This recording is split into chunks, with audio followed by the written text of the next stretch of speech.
Kamion marke Zastava sa otetim putnicima pokvario se u blizini mesta Uvac.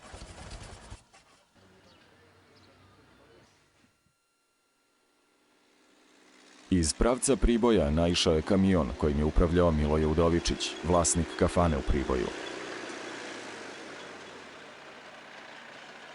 Naoružani vojnici zaustavljaju kamion i primoravaju Udovičića da ih šlepuje u pravcu Višegrada.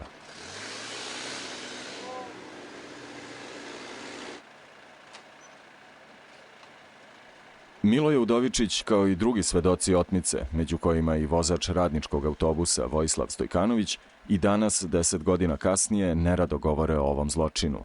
Svoje ćutanje pravdaju strahom. Ja pretpostavljam da čovjek koji je njih vozio da je bio jednostavno nateran na to. I verovatno kasnije u strahu za svoj život i život svojih bližnjih nije ništa pričao o tome. Šlepujući kamion u pravcu Višegrada, Udovičić shvata da su u njemu ljudi.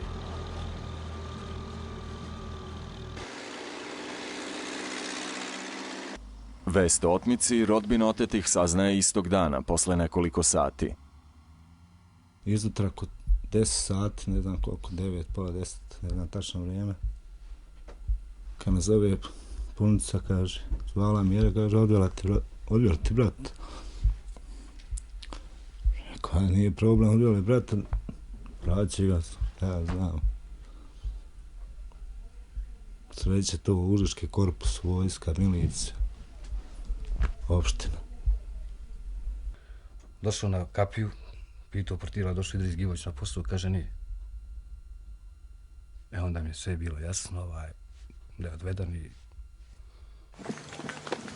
Po povratku iz škole, oko 13 časova, Admir obaveštava komšije šta se dogodilo.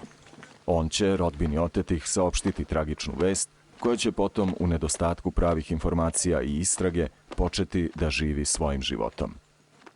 Jedva sam čekao kad ću stići da javim. Znači, ja sam išao trčećim korakom od škole, ne bi li što brže stigao. Mi nismo ništa znali.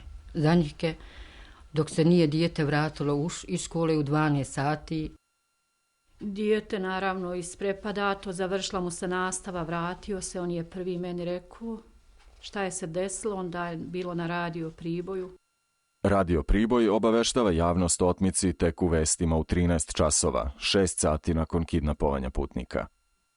Ona je baš govorila šuti, slušam, i ona je bila zbunjena, on uzbuđen. Počela je panika. Kod doma se skupilo naroda, sile kuknjavija, šta je ovo ljudi?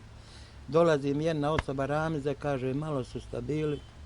Iz Mioča su očerati, svi, kaže, koji su u autobusu bili, išli na posao. Ma šta? Svi. Ja sam odmah pao. Svi su gledali, više su slušali mene nego u kakve vijesti ili šta je bilo, kako je to bilo, jesli koga poznao, kako se izveli, šta je, gdje je moj, gdje je ovaj, jesmo šta radili.